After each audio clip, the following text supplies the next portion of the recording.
Hello friends, आज के इस वीडियो में हम कक्षा 10 एनसीईआरटी भौतिक विज्ञान के अध्याय 9 प्रकाश का परावर्तन तथा अपवर्तन के बहुविकल्पी प्रश्नों को हल करेंगे।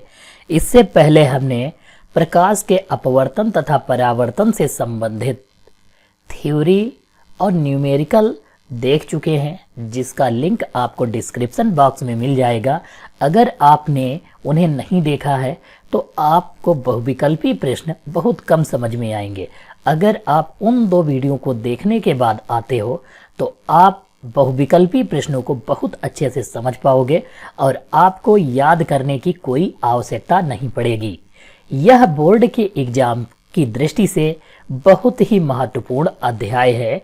इसमें आपको प्रकाश का परावर्तन तथा रंग बिरंगा संसार, यह जो अध्याय दोनों हैं, यह 12 नंबर के पूछे जाते हैं। यह चैप्टर जो होगा यह 12 नंबर का होगा, जिसमें आपको न्यूमेरिकल और 1-2 क्वेश्चन और 1-2 बहुविकल्पी प्रश्न अवश्य ही मिलेंगे। तो हम शुरू करते हैं इस वीडियो को। हमारा पहला क्वेश्चन दिया हुआ है, समतल दर्पण के सामने एक वस्तु 10 सेंटीमीटर की दूरी पर रखी है। दर्पण से प्रतिबिंब की दूरी क्या होगी, यह जो है आपको बताना है। इससे पहले हम समतल दर्पण से संबंधित कुछ महत्वपूर्ण पॉइंट जान लेते हैं, जिससे आपके 2-4 क्वेश्चन जो है सॉल्व हो जाएंगे कम से कम, क्योंकि समतल दर्पण बहुत महत्वपूर्ण टॉपिक है।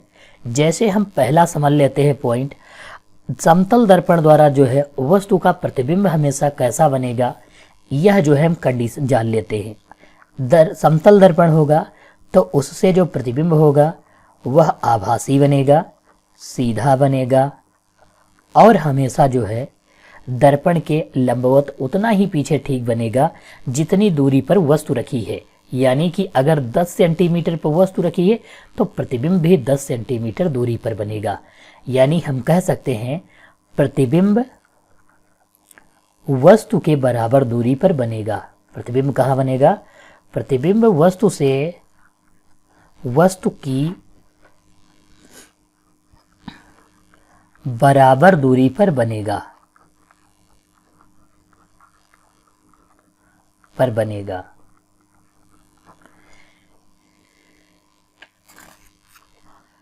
दूसरा है, अगर हम आकार की बात करें, आकार कैसा होगा? आकार जो होगा वह वस्तु के बराबर होगा। जितनी बड़ी वस्तु होगी उतना बड़ा ही प्रतिबिंब बनेगा। यानी दोनों का आकार क्या होगा? वस्तु और प्रतिबिंब दोनों का आकार जो है बराबर होगा। यानी u और v दोनों क्या होंगे? वो जो है बराबर होंगे। तो यहाँ पर 2 पॉइंट हमने समझ लिए कि प्रतिबिंब कैसा बनेगा, आभासी सीधा बनेगा, और प्रतिबिंब अगर वस्तु 10 सेंटीमीटर की दूरी पर रखी तो प्रतिबिंब भी 10 सेंटीमीटर की दूरी पर बनेगा। आकार की बात करें तो प्रतिबिंब का आकार वस्तु के आकार का हमेशा जो है बराबर बनेगा। और समतल दर्पण की अगर हम फोकस दूरी की बात करें, समतल दर्पण की जो फोकस दूरी होती है वह जो है इनफाइनाइट होती है। समतल दर्पण की फोकस दूरी क्या होती है? इनफाइनाइट होती है। अब हम क्वेश्चनों को सॉल्व करते हैं, फिर देखते हैं। पहला क्वेश्चन दिया है, समतल दर्पण के सामने एक वस्तु 10 सेंटीमीटर की दूरी पर रखी है। यानी कि यह समतल दर्पण है, यहाँ से वस्तु जो है कितनी 10 सेंटीमीटर की दूरी पर रखी है। तो हमको प्रतिबिंब जो है कितनी दूरी पर बनेगा यह बताना है। तो आप यहाँ पर देख पाओगे कि यहाँ पर लिखा प्रतिबिंब वस्तु के जो है बराबर दूरी पर बनता है। तो 10 सेंटीमीटर की दूरी पर अगर वस्तु रखी है तो प्रतिबिंब भी 10 सेंटीमीटर की दूरी पर बनेगा। तो हमारा ऑप्शन संख्या बी जो है क्वेश्चन नंबर 1 का सही है। अब हम देखते हैं अगला क्वेश्चन दिया है, समतल दर्पण के सामने 10 सेंटीमीटर की दूरी पर रखी वस्तु की लंबाई, यानी ये वस्तु की लंबाई 8 है, तो दर्पण द्वारा बने वस्तु के प्रतिबिंब की लंबाई क्या होगी यह आपको बताना है। यहाँ पर वस्तु की लंबाई दी हुई है 8 सेंटीमीटर, तो कह रहा है कि प्रतिबिंब कितनी सेंटीमीटर लंबा बनेगा। यह आकार की बात कर रहा है। तो आकार अभी क्या बताया कि अगर दर्पण के सामने 8 सेंटीमीटर या 10 सेंटीमीटर की दूरी पर वस्तु रखी है, कितनी भी दूरी पर रखी हो, जो भी वस्तु का आकार होगा वही प्रतिबिंब का आकार होगा। यानी यहाँ पर वस्तु की लंबाई कितनी है, 8 सेंटीमीटर है, तो प्रतिबिंब की लंबाई कितनी होगी, वह भी जो है 8 ही होगी। यानी क्वेश्चन संख्या 2 का जो है बी सही है। यहाँ पर वस्तु की दूरी नहीं पूछा है, आपको ध्यान रखना है कि समतल दर्पण के सामने 10 सेंटीमीटर की दूरी पर वस्तु रखी है, इससे कोई मतलब नहीं है। यहाँ पर मतलब सिर्फ लंबाई से है और लंबाई ही पूछा है, तो लंबाई कितनी होगी, सेम होगी, यानी बराबर। अगला है क्वेश्चन नंबर 3, समतल दर्पण की फोकस दूरी होती है। अभी हमने बताया था समतल दर्पण की जो फोकस दूरी होती है वह इनफाइनाइट यानी अनंत होती है, तो हम यहाँ पर अनंत पर जो है टिक करेंगे। अगला क्वेश्चन है क्वेश्चन नंबर 4, समतल दर्पण से किसी वस्तु का प्रतिबिंब बनता है। प्रतिबिंब कैसा बनता है, देखो आभासी है, सीधा है और प्रतिबिंब वस्तु के बराबर दूरी पर बनेगा, आकार भी बराबर होगा। तो यहाँ पर आप देखोगे ना छोटा दिया हुआ है ऑप्शन और ना तो बड़ा बनेगा, इसमें कोई कंडीशन में लिखा ही नहीं है।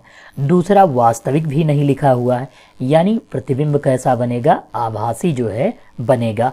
आपको समतल दर्पण के द्वारा बनने वाले प्रतिबिंब की ये इतनी कंडीशन अगर याद रखोगे तो समतल दर्पण से एक भी क्वेश्चन नहीं छूटेगा।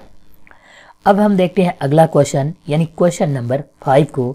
समतल दर्पण द्वारा निर्मित प्रतिबिंब का आवर्धन होता है। आपको बताना है कि समतल दर्पण द्वारा जो प्रतिबिंब बनता है उसका आवर्धन क्या होता है। तो हम यहाँ पर जैसे m बराबर फार्मूला होता है, m बराबर I बटे O बराबर हम v बटे u भी लिखते हैं, v बटे u। तो हम I ले लेते हैं, जितनी वस्तु की लंबाई यानी प्रतिबिंब की लंबाई होगी उतनी ही वस्तु की लंबाई होती। तो हम यहाँ पर m बराबर क्या कह सकते हैं, जैसे मान लेते हैं प्रतिबिंब की लंबाई 1 सेंटीमीटर है तो वस्तु की लंबाई भी 1 सेंटीमीटर होगी।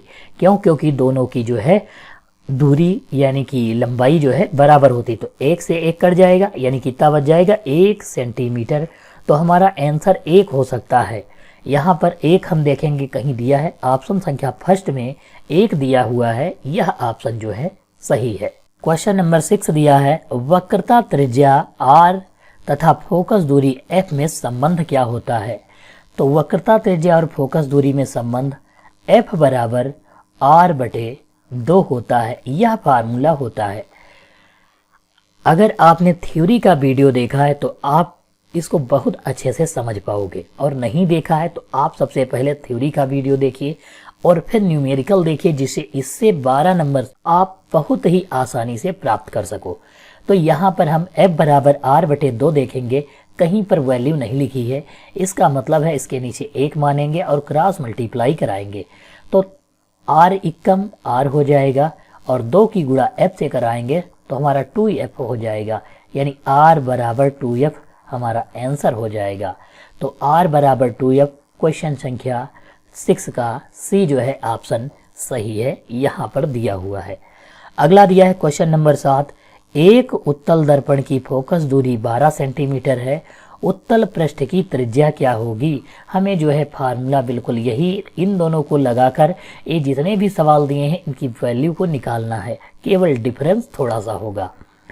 एक सबसे पहले दिया क्या है, उत्तल दर्पण की फोकस दूरी 12 सेंटीमीटर यानी f की वैल्यू दी है, तो हमको वक्रता त्रिज्या यानी r निकालना है। तो हम यहाँ पर फार्मूला लगाएंगे, r बराबर लिखेंगे 2 मल्टीप्लाई और फोकस दूरी कितना दिया है 12, यानी 12 की गुणा कराएंगे 12 दूनी 24 सेंटीमीटर हमारा वक्रता त्रिज्या हो जाएगा, यानी ऑप्शन संख्या डी जो है यहाँ पर सही होगा। अब हम देखते हैं अगला क्वेश्चन 8 नंबर, एक अवतल दर्पण की फोकस दूरी 10 सेंटीमीटर है और वक्रता त्रिज्या जो है हमको ज्ञात करनी। फिर से फोकस दूरी दे रखा है यानी f की वैल्यू दे रखा है, तो हम फिर से यही फार्मूला लगाएंगे यहाँ पर, r बराबर 2 गुणे f की वैल्यू कितनी है 10 है तो हम 10 लिख लेंगे, 10 दूना कितना हो जाएगा 20 सेंटीमीटर, यानी हमारा आंसर 20 सेंटीमीटर हो जाएगा। अगला हमारा क्वेश्चन संख्या 9 दिया हुआ है। आप एक चीज समझ लीजिए कि यहाँ पर अगर आपको फोकस दूरी दी है और अवतल दर्पण दिया हुआ है। अवतल दर्पण में फोकस दूरी भी ऋणात्मक होती है, यानी माइनस होती है। अगर उस क्वेश्चन में माइनस से वैल्यू दी है तो हम अवतल दर्पण के लिए हम फोकस दूरी माइनस में लिखेंगे। अगर नहीं भी दिया हुआ है तो कोई बात नहीं, अभी आप आगे इससे संबंधित क्वेश्चन देखोगे। क्वेश्चन नंबर 9 दिया है, किसी अवतल दर्पण की वक्रता त्रिज्या यानी आर दिया हुआ है इस बार, और फोकस दूरी क्या होगी, यानी ये वाला फार्मूला लगाना है। तो यहाँ पर हम f बराबर वाला फार्मूला लगाएंगे। तो वैल्यू क्या लिखेंगे, f बराबर r/2, ये फार्मूला लगाएंगे। और यहाँ पर आप देखोगे वक्रता त्रिज्या r की वैल्यू 15 दी हुई है, तो f बराबर कितना रखेंगे 15 और बटे में 2 रखेंगे।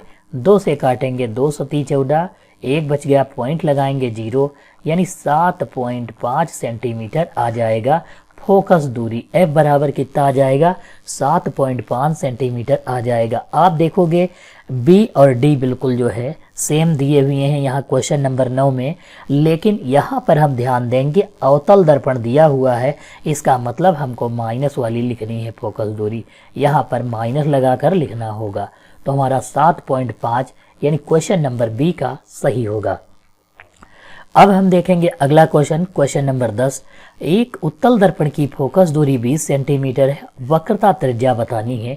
तो आपको बिल्कुल सेम यही f बराबर r/2 वाला फार्मूला लगाकर इसकी वैल्यू ज्ञात करना है, और आपको क्वेश्चन नंबर 10 डालकर इसका जो भी ऑप्शन होगा या आंसर आएगा उसे आप कमेंट करोगे कमेंट बॉक्स में। यहाँ पर आप देख पाओगे कि ये क्वेश्चन कितनी बार पूछा जा चुका है, और यह जो है बहुत बार पूछा जाने वाला क्वेश्चन। यहाँ पर समस्त वो क्वेश्चन करवाए जा रहे हैं जो आपकी बोर्ड परीक्षा में पूछे जा चुके हैं या पूछे जाने की संभावना है।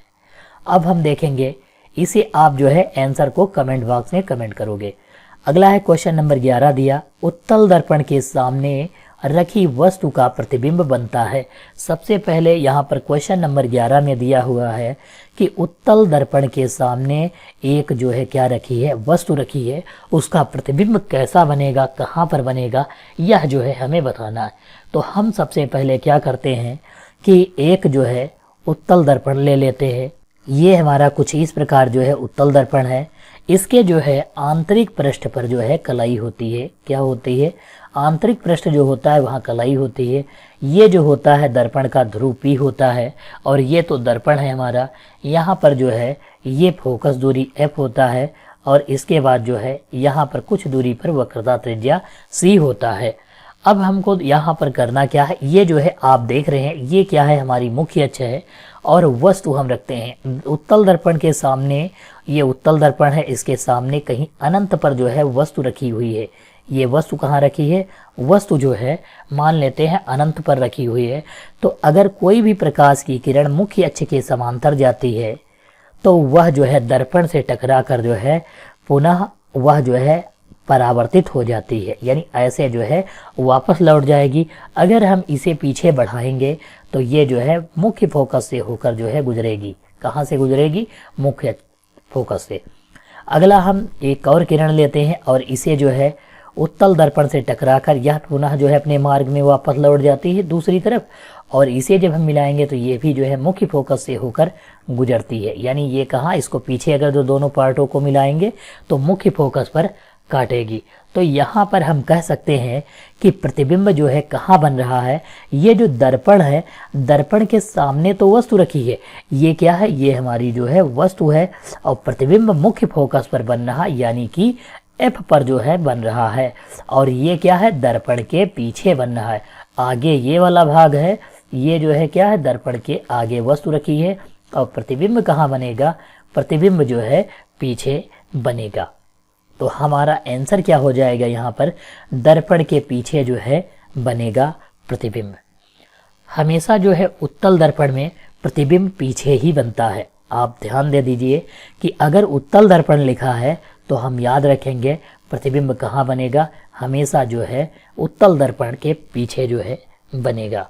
प्रतिबिंब कैसा बनता है, सबसे पहले तो हम ध्यान देते हैं आभासी प्रतिबिंब कैसा बनेगा। स्थिति अगर जो प्रकृति पूछी जाए तो उत्तल दर्पण के द्वारा प्रतिबिंब आभासी बनेगा, दूसरा जो है हमेशा ज़्यादातर सीधा बनता है और वस्तु से छोटा बनता है। हमेशा जो है वस्तु जितनी बड़ी लेंगे उससे जो है प्रतिबिंब क्या बनता है, छोटा बनता है। तो 3 कंडीशन याद रखेंगे, आभासी, सीधा और वस्तु से छोटा, तथा प्रतिबिंब बनेगा कहाँ, पीछे बनेगा। क्वेश्चन नंबर 12 के अनुसार उत्तल दर्पण से प्रतिबिंब सदैव बनता है, यह जो है हमें बताना है। तो हम यहाँ पर जो है सबसे पहले एक उत्तल दर्पण ले लेंगे, यहाँ पर आंतरिक वाले भाग को कलाई कर देंगे और ये जो है मुख्य अक्ष बना लेंगे।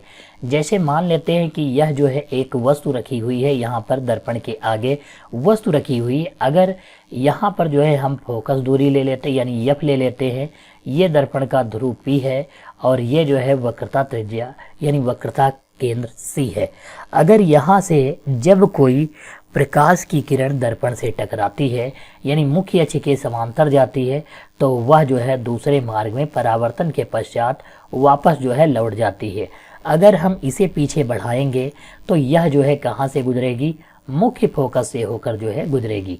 फिर अगर हम किसी वस्तु के जो है वक्रता केंद्र से होकर अगर जो भेजें तो ये जो है जब वक्रता केंद्र से होकर जाएगी तो परावर्तन के पश्चात जो है क्या होगा, उसी मार्ग में वापस जो है लौट जाएगी। जिस मार्ग से जा रही थी उसी मार्ग में वापस लौट जाएगी और वह जो है पीछे जब हम बढ़ाएंगे तो कहाँ से गुजरेगी, वक्रता केंद्र से होकर। जहाँ पर काट रही होगी वहाँ पर उसे मिला देंगे तो ये जो है कुछ इस प्रकार प्रतिबिंब जो है यहाँ पर बनेगा। इसे हम क्या कहेंगे, दर्पण का ध्रुव और मुख्य फोकस के बीच में जो है यानी फोकस के बीच में जो है प्रतिबिंब बनता है यहाँ पर। तो हम यहाँ पर हमारा आंसर नंबर C हो जाएगा, दर्पण का ध्रुव व फोकस के बीच में जो है प्रतिबिंब बनता है उत्तल दर्पण से। तो हम उत्तल दर्पण से याद रखेंगे या तो प्रतिबिंब जो है मुख्य फोकस पर बनेगा और या तो जो है ध्रुव और फोकस के बीच में। दो ही कंडीशन होती है यहाँ पर। अगर वस्तु अनंत पर रखी है तो यह प्रतिबिंब जो बनेगा मुख्य फोकस पर बनेगा और अगर मुख्य अक्ष पर कोई वस्तु रखी तो उसका प्रतिबिंब ध्रुव दर्पण के ध्रुव P और मुख्य फोकस के बीच में बनेगा। तो हम कह सकते हैं कि दर्पण के पीछे जो है प्रतिबिंब बनेगा और दूसरा हम कह सकते हैं ध्रुव और मुख्य फोकस के बीच में बनेगा। तो हमारा ऑप्शन संख्या C जो है सही है। अगला है 13 नंबर, वस्तु का आभासी छोटा प्रतिबिंब बनता है। अभी हमने जो है पढ़ा था वस्तु का आभासी और छोटा प्रतिबिंब हमेशा किससे बनता है, उत्तल दर्पण से जो है बनता है, यानी ऑप्शन संख्या B जो है सही है।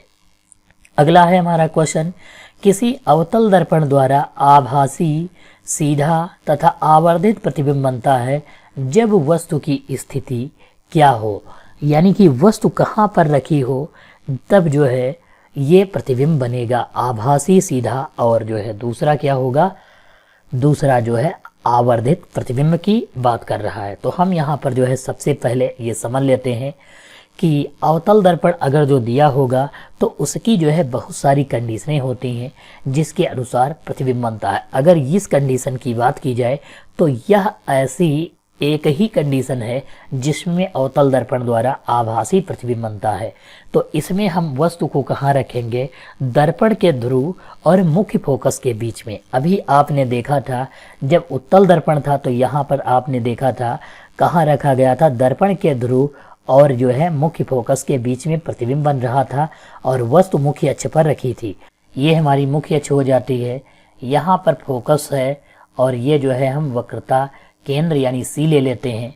अब हमको यहाँ पर जो है वस्तु रखनी है। अगर हम प्रतिबिंब की बात करें तो प्रतिबिंब यहाँ पर जैसे वस्तु अगर जो हम रखेंगे कोई, जैसे ये वस्तु है इसे रखेंगे और जब प्रकाश की किरण यहाँ से गुजरेगी तो वह जो है मुख्य फोकस से होकर जो है वापस जो है लौट आएगी, यानी कि यहाँ से जब जाएगी तो यह टकराकर जो है कहाँ से जाएगी, मुख्य फोकस से होकर गुजरेगी और फिर जो है जब यहाँ से कोई प्रकाश की किरण वस्तु से जो है फिर से जाएगी तो वह जो है यहाँ वक्रता केंद्र से होकर जाएगी। जब इसे मिलाएंगे तो यह जो है कुछ इस प्रकार प्रतिबिंब इसकी कंडीशन के अनुसार बनेगा। तो वस्तु जो है कहाँ रखी होगी, दर्पण के ध्रुव P और मुख्य फोकस के बीच में वस्तु रखी होगी, यानी कि दर्पण व फोकस के बीच में हम कह सकते हैं। अगला है, किसी वस्तु का वस्तु से बड़ा और आभासी प्रतिबिंब बनता है। किसी वस्तु का जो है वस्तु से बड़ा, यहाँ पर आप देख पाओगे कंडीशन के अकॉर्डिंग जो दिया हुआ है, ये छोटी सी वस्तु है और प्रतिबिंब बड़ा बन रहा है। ये कौन सा दर्पण है, यानी ये जो है अवतल दर्पण है। तो यहाँ पर हम कह सकते हैं कि अवतल दर्पण के द्वारा वस्तु से जो है बड़ा प्रतिबिंब बनता है। अगला है क्वेश्चन संख्या 16, अवतल दर्पण के फोकस और वक्रता केंद्र के बीच स्थित वस्तु का प्रतिबिंब जो है कैसा बनता है, यह जो है आपको बताना है। तो हम यहाँ पर कह सकते हैं, अगर अवतल दर्पण के फोकस और वक्रता केंद्र के बीच में कोई वस्तु रखी है, जैसे कि हम यहाँ पर जो है देखेंगे, अगर यहाँ पर हम वस्तु रख दें, यहाँ पर अगर हम वस्तु रखेंगे तो यहाँ से जब कोई प्रकाश की किरण जाएगी, यानी कि तो ये क्या होगा, यहाँ से जो है फिर से मुख्य फोकस से होकर गुजरेगी, और यहाँ से जैसे मान लो कोई वह प्रकाश की किरण जा रही है तो ये भी जो है मुख्य फोकस से होकर जाएगी, और यहाँ से जैसे हम इसे यहाँ पर जो है क्रिएट कर लेते हैं कुछ इस प्रकार, जैसे ये जो है प्रकाश की किरण गई तो ये जो है मुख्य फोकस से जाएगी और फिर से यहाँ से जाएगी तो ये जो है यहाँ से टकराकर और ये जो है बाहर जो है प्रतिबिंब इसका बनेगा। ये जो प्रतिबिंब यहाँ पर बन रहा है ये वक्रता केंद्र यानी सी के जो है बाद में बनेगा। और कैसा बनेगा, ये आप देखोगे कि प्रतिबिंब नीचे बन रहा है तो इसे हम कहते हैं उल्टा बनेगा प्रतिबिंब। कैसा बनेगा, उल्टा बनेगा। और दूसरा जो है प्रतिबिंब जो होगा वस्तु से बड़ा बनेगा। प्रतिबिंब कैसा बनेगा, वस्तु से बड़ा बनेगा। तो उल्टा हो गया और दूसरा बड़ा, इसमें हम देखेंगे सब में दिया हुआ है। लेकिन अब आपको यहाँ पर देखना एक चीज़ है कि अवतल दर्पण के द्वारा हमेशा कैसा प्रतिबिंब बनता है, हमेशा जो है वास्तविक प्रतिबिंब ज़्यादातर बनता है। तो वास्तविक प्रतिबिंब बनता है, तो वास्तविक वाले ऑप्शन को हमको लेना है। तो यहाँ पर दो ही ऑप्शन आपको वास्तविक वाले हैं और उल्टा और बड़ा, यहाँ पर हमको इसके अकॉर्डिंग देखना है। तो यहाँ पर ऑप्शन संख्या बी जो है क्लियर हो रहा है, इसलिए हमारा ऑप्शन संख्या बी जो है सही होगा। क्वेश्चन संख्या 17 दिया है, यदि एक दर्पण के सामने किसी वस्तु को निकट रखने पर प्रतिबिंब सीधा बने किंतु दूर रखने पर प्रतिबिंब उल्टा बने तो वह दर्पण जो है कैसा होगा, यह जो है आपको बताना है। तो उल्टा जो है प्रतिबिंब किससे बनता है, हमेशा जो है उत्तल दर्पण के द्वारा उल्टा प्रतिबिंब बनता है। किसके द्वारा, अवतल दर्पण के द्वारा हमेशा जो है उल्टा प्रतिबिंब बनता है। तो हमारा यही ऑप्शन सही है। अगला है, संयुग्मी फोकस संभव है केवल, संयुग्मी फोकस यानी बाई फोकस लेंस, यह जो है संभव है। तो यह जो है अवतल दर्पण में जो है होता है। क्वेश्चन नंबर 18 का जो है हमारा बी ऑप्शन सही है। संयुग्मी फोकस किससे बनता है, अवतल दर्पण के द्वारा। दर्पण का सूत्र क्या होता है, तो दर्पण का सूत्र होता है 1/f बराबर 1/v प्लस 1/u होता है। यानी तीनों जो है प्लस में होते हैं और f के बाद दोनों बराबर में लिखे हुए होते। तो यहाँ पर आप देखोगे दोनों बराबर में लिखे हैं और यही जो है ऑप्शन संख्या सी सही है। हमारा क्वेश्चन संख्या 20 कह रहा है, किसका दृष्टि क्षेत्र जो होता है सबसे अधिक होता है। तो सबसे अधिक दृष्टि क्षेत्र उत्तल दर्पण का होता है। इसका मतलब क्या होता है कि जैसे हम कार या फिर बसों में जो है पीछे के वाहनों को देखने के लिए उत्तल दर्पण का प्रयोग होता है, यानी साइड मिरर में। तो इसमें क्या होता है, प्रतिबिंब जो है छोटा दिखाई देता है और बहुत ज़्यादा चीज़ें पीछे की दिखाई देती है। यानी कि हर चीज़ हम साइड में देखते हैं तो थोड़ा सा पीछे तक दिखाई देता है। तो यहाँ पर इसका मतलब सिर्फ ज़्यादा दूर तक देखने से है, इसलिए हम कह सकते हैं कि सबसे अधिक दृष्टि क्षेत्र उत्तल दर्पण का होता है। वाहनों में पश्च दृश्य देखने के लिए किसका प्रयोग होता है, उत्तल दर्पण का। पीछे के चित्र को देखने के लिए किसका प्रयोग, उत्तल दर्पण का। अगला दिया है, कांच का अपवर्तनांक पानी के सापेक्ष कितना होता है, यह जो है आपको बताना है। कांच का अपवर्तनांक क्या होता है, तो क्वेश्चन संख्या 22 का आंसर क्या है, 9/8 होता है। यह जो है हमें याद रखना है, कांच का अपवर्तनांक पानी के सापेक्ष 9/8 होता है। 23 में है, यदि वायु के सापेक्ष कांच का अपवर्तनांक और कांच के सापेक्ष वायु का अपवर्तनांक होगा, तो यहाँ पर आपको बताना है। यहाँ पर आप लिख पाओगे वायु के सापेक्ष कांच का अपवर्तनांक। तो हम यहाँ पर लिखते हैं, सबसे पहले वैल्यू लिखेंगे। ANG बराबर दिया हुआ है आपको, ANG यानी वायु के सापेक्ष कांच का अपवर्तनांक 1.5 दिया है। तो कांच के सापेक्ष वायु का अपवर्तनांक यानी GNA हमको ज्ञात करना है। ये कांच यानी ग्लास हो गया, n मतलब अपवर्तनांक किसके सापेक्ष, वायु के। तो हमको अगर यह निकालना है तो इसके लिए हम करेंगे क्या, सबसे पहले अपवर्तनांक क्या होता है, GNA लिख लेते हैं। GNA बराबर 1/ANG। अब हम समझ लेते हैं इसको फार्मूला कैसे क्रिएट करते हैं। हम इसकी वैल्यू के अकॉर्डिंग सबसे पहले लिख लेते हैं क्या दिया हुआ, और फिर देखते हैं हमें चाहिए क्या। देखो यहाँ पर G पहले दिया हुआ है, इसका मतलब है हमको ऊपर नहीं रखना है G को, इसको हम कहाँ रखेंगे, नीचे रखेंगे। तो आप देखोगे कि यहाँ पर GNA हमको ज्ञात करना था, तो G जो है हम ऊपर नहीं रखेंगे यानी नीचे रखेंगे। तो G इसमें आ रहा था, इसको हमने नीचे रख दिया। अब यहाँ पर हम वैल्यू रखेंगे 1/1.5, पॉइंट हटाएंगे, 0 बढ़ा लेंगे, 5 या 15 और 5 दूनी कितना हो जाएगा, 10 हो जाएगा। अगर हम 3 से 2 को भाग करेंगे तो सबसे पहले पॉइंट लगाएंगे तो 0 बढ़ जाएगा, 3 छक 18, 2 बच गया, फिर 3 छक 18, फिर 3 छक 18, यानी इसको हम लिख सकते हैं 0.67, यानी यह जो है हमारा आंसर सही हो जाएगा, ऑप्शन संख्या डी। अगला है हमारा 24 नंबर। वायु में प्रकाश की चाल दी हुई है और वायु के सापेक्ष कांच का अपवर्तनांक दिया हुआ है, तो हमें कांच में प्रकाश की चाल जो है निकालनी है। तो यहाँ पर हमको जो है प्रकाश की चाल यानी V बराबर हमको निकालना है। फार्मूला जो होता है C/N लगाएंगे। C कितना यहाँ पर दिया हुआ है, C यानी प्रकाश की चाल रखेंगे और N मतलब ये अपवर्तनांक रखेंगे। तो हम वैल्यू रखेंगे C की 3 × 10⁸ रख लेंगे और N की वैल्यू 3/2 रख लेंगे। ये 2 ऊपर पहुंच जाएगा तो 3 से 3 कट जाएगा और 2 ऊपर पहुंचेगा तो लिखेंगे 2 × 10⁸ मीटर प्रति सेकंड हमारा आंसर हो जाएगा, यानी 2 × 10⁸ मीटर प्रति सेकंड। अगला है निर्वात में प्रकाश की चाल क्या होगी, तो प्रकाश की चाल जो है 3 × 10⁸ मीटर प्रति सेकंड होती है। ऑप्शन संख्या बी जो है सही है। अगला है एक पारदर्शी पदार्थ जिसका अपवर्तनांक 1 है, निर्वात में रखा गया है। निर्वात से होकर उस पदार्थ में प्रवेश करने वाली एक प्रकाश की किरण सतह पर विचलित होकर अभिलंब से वह क्या होगी, आपको जो है यह बताना है। तो हम सबसे पहले समझ लेते हैं कि जैसे ये कोई माध्यम दिया हुआ है और ये क्या है, ये जो है अभिलंब है। ये क्या है, ये जो है अभिलंब है। और अगर कोई प्रकाश की किरण जैसे मान लेते हैं यहाँ से गुजर रही है तो ये इसका अपवर्तनांक 1 दिया है, तो यह जो है बिल्कुल सीधे जो है निकल जाएगी। अगर किसी वस्तु का अपवर्तनांक जितना ही ज़्यादा होगा उतना ही ज़्यादा वह जो है अभिलंब की तरफ झुकेगी। यानी यहाँ पर अपवर्तनांक 1 दिया है तो यह वस्तु जो है बिना विचलित हुए सीधे जो है निकल जाएगी। तो यहाँ पर हमारा ऑप्शन संख्या सी सही होगा, अविचलित रहेगी। अब हम देखते हैं क्वेश्चन नंबर 27 को। वायु में प्रकाश की चाल 3 × 10⁸ मीटर प्रति सेकंड है।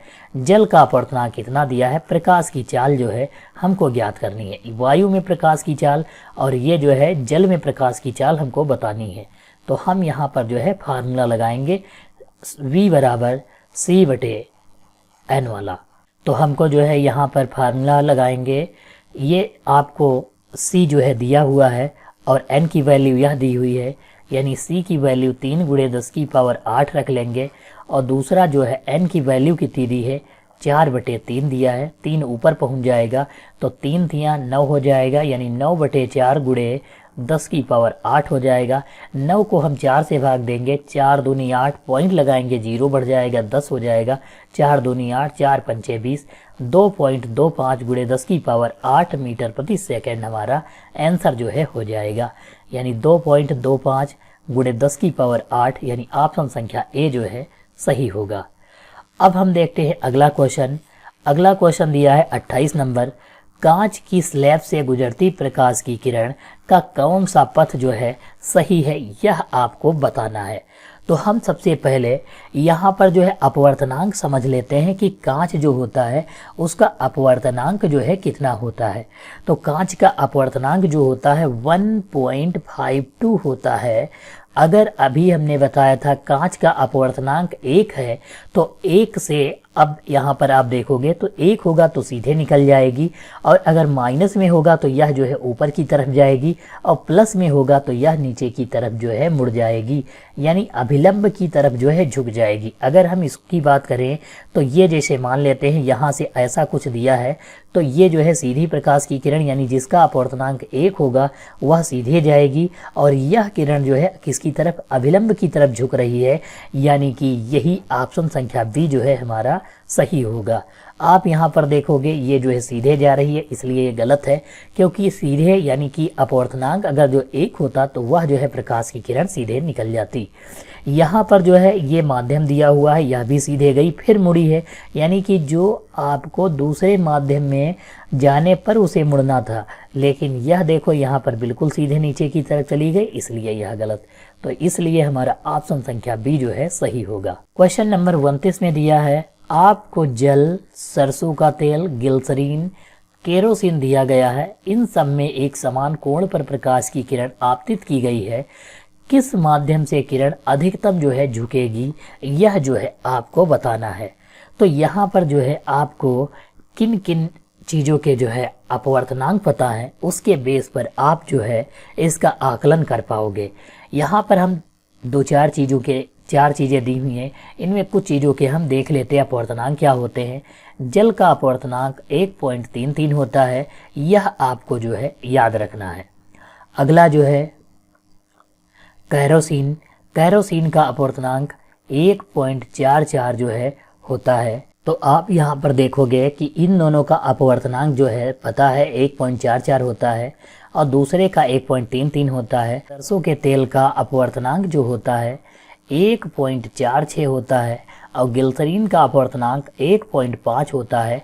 तो यहाँ पर सबसे ज़्यादा अपवर्तनांक जो है ग्लिसरीन का है, इसलिए यह जो है सबसे अधिकतम जो है अभिलंब की तरफ जो है झुकेगी, यानी ऑप्शन संख्या डी जो है सही है। हमारा अगला क्वेश्चन नंबर 30 दिया है, टॉर्च, सर्च लाइट और वाहनों के अग्रदीपों में बल्ब लगाए जाते हैं।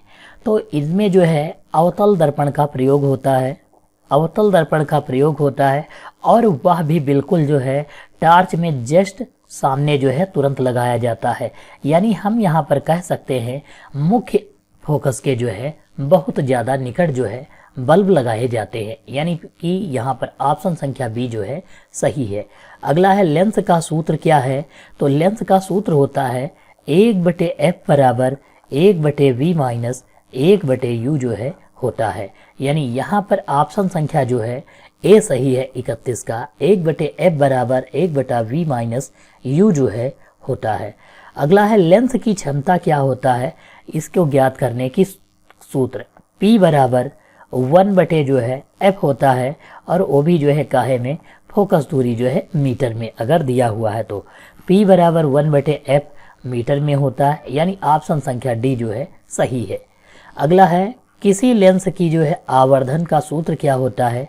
तो किसी लेंस के लिए अगर हम आवर्धन लिखते हैं तो m बराबर I/O बराबर V/U होता है। यहाँ पर हम V/U लेंस में माइनस नहीं लगाते हैं, जबकि अगर दर्पण दिया होता तो यहाँ पर हम माइनस लगाते, यानी V/U हमारा ऑप्शन संख्या ए जो है 33 का सही है। आपको याद रखना है लेंस के लिए इसमें जो है माइनस नहीं होता है। अगला है क्वेश्चन संख्या 34 दिया हुआ है। 34 में कह रहा है कि कौन से लेंस की क्षमता ऋणात्मक होती है। तो कौन से लेंस की क्षमता जो होती है ऋणात्मक होती है। अवतल लेंस जो होता है उसकी क्षमता जो है क्या होती है, ऋणात्मक होती है, और उत्तल लेंस की क्षमता क्या होती है, धनात्मक होती है।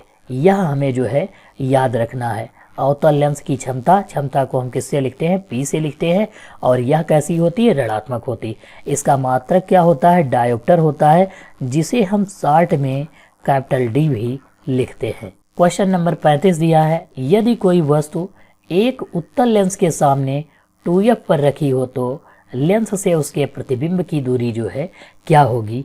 क्वेश्चन नंबर 35 आपको जो है बताना है। यहाँ पर सबसे पहले हम जो है एक उत्तल लेंस बना लेते हैं, और ये वाला इसका मुख्य अक्ष बना लेते हैं। यहाँ पर जो है हम सबसे पहले 2 बिंदु ले लेते हैं, एक जो है f ले लेते हैं, इसको जो है हम f1 मान लेते हैं, दूसरा हम 2f1 मान लेते हैं, और इस तरफ जो है दूसरी तरफ जो है हम कुछ बिंदु मान लेते हैं, F2 मान लेते हैं। यहाँ पर जो है सबसे पहले एक हम वस्तु लिख लेते हैं। दर्पण के सामने ये कोई छोटी सी वस्तु रखी हुई है, तो इससे जब कोई प्रकाश की किरण चलती है तो वह दर्पण के दूसरी तरफ जो है मुख्य फोकस से होकर गुजरती है, और यहाँ से जब कोई दर्पण के ध्रुव यानी P से होकर गुजरती है तो वह जो है सीधे जो है निकल जाती। तो प्रतिबिंब कहाँ बनता है? दर्पण के पीछे जो है बनता है। तो यहाँ पर हम कह सकते हैं कि यदि कोई वस्तु एक उत्तल लेंस के सामने 2f पर रखी हो, जैसे ये हम मान लेते हैं 2f पर, यहाँ पर जैसे 2f है, यहाँ पर कोई वस्तु रखी है, तो लेंस से उसके प्रतिबिंब की दूरी क्या होगी? वही जो है होगी 2f ही होगी।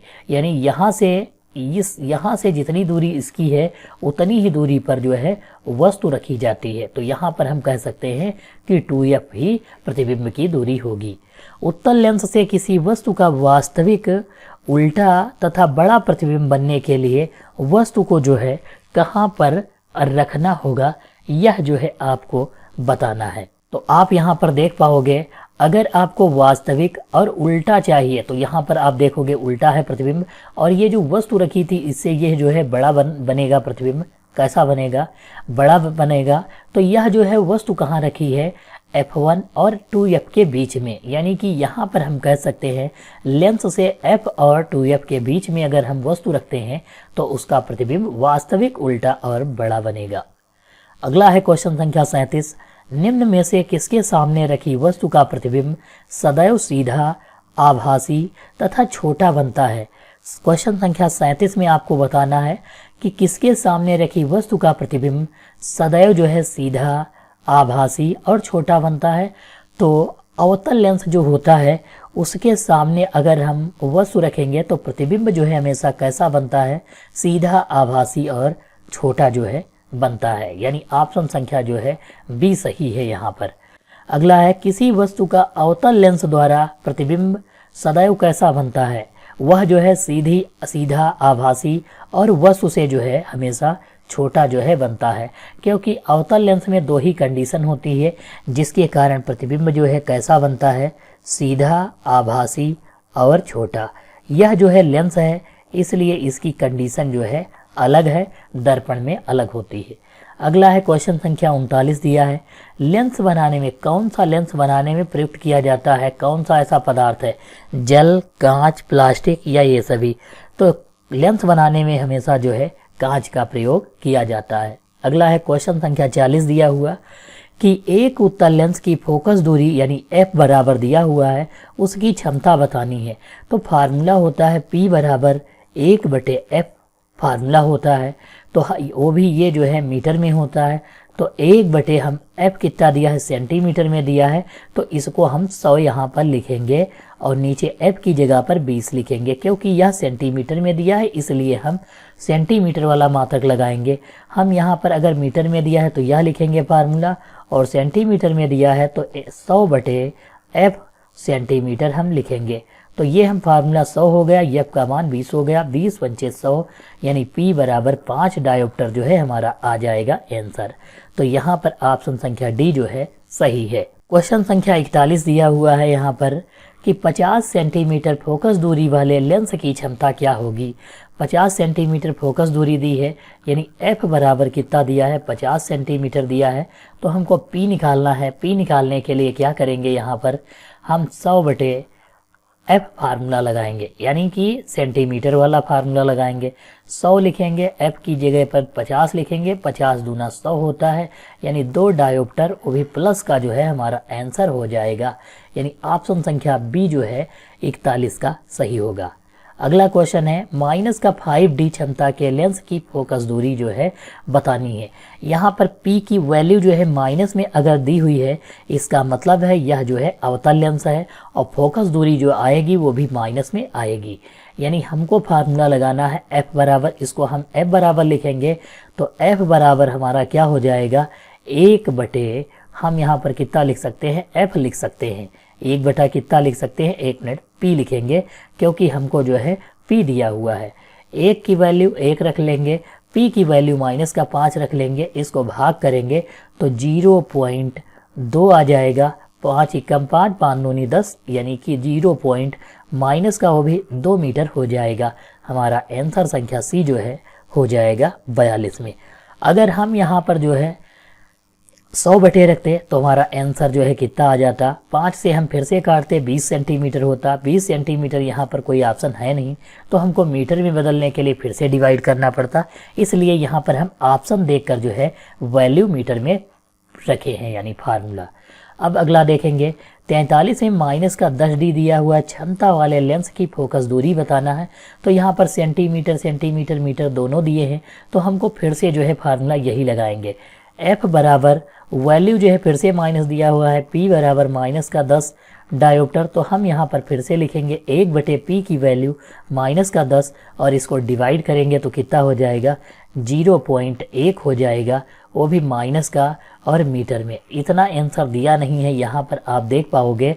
तो हमको इसको सेंटीमीटर में बदलना है, तो गुणा किससे करवाएंगे, 100 से गुणा करवाएंगे। 100 से गुणा कराएंगे 10.0 जो है सेंटीमीटर आ जाएगा, और वो भी काहे का, माइनस का होगा। तो माइनस का 10 सेंटीमीटर, यानी ऑप्शन संख्या सी जो है 43 का सही होगा। अगला है 44 नंबर, एक उत्तल लेंस की क्षमता जो है 5d दी हुई है, फोकस दूरी ज्ञात करना है। यानी फिर से हम यह बराबर फार्मूला लगाएंगे। f बराबर सेंटीमीटर में दिया है तो हम 100 लिखेंगे, और बटे f की वैल्यू 5 है तो 5 लिखेंगे। 5 से काटेंगे 5 दूनी 10, यानी 20 जो है डायोप्टर 20 सेंटीमीटर हमारा आंसर हो जाएगा। यहाँ पर ऑप्शन संख्या ए जो है 44 का सही होगा। आप यहाँ पर देख पाओगे कि यहाँ पर माइनस नहीं दिया है, इसका मतलब यह क्या है, उत्तल लेंस है, और उत्तल लेंस की फोकस दूरी धनात्मक होती है। अगला है 45 सेंटीमीटर फोकस दूरी वाले अवतल लेंस कहाँ है। तो अवतल लेंस जो होता है उसकी फोकस दूरी ऋणात्मक होती है, यानी f बराबर माइनस का 50 सेंटीमीटर दिया है। हमको p निकालना है, तो 100 बटे हम क्या लिखेंगे, माइनस का 50, 50 दूना 100 हो जाएगा, यानी माइनस का 2d आ जाएगा, माइनस का 2 डायोप्टर हमारा आंसर संख्या ए हो जाएगा। हम जो है प्रकाश के परावर्तन तथा अपवर्तन से इतने सवालों को सॉल्व किए जो आपकी परीक्षा में पूछे गए थे और पूछे जाने की संभावना है। प्रश्न इन्हीं से आएंगे। अगर आपने यह पूरा वीडियो देखा तो आप इस लेसन से बहुविकल्पी प्रश्न कोई नहीं छूटेगा। धन्यवाद।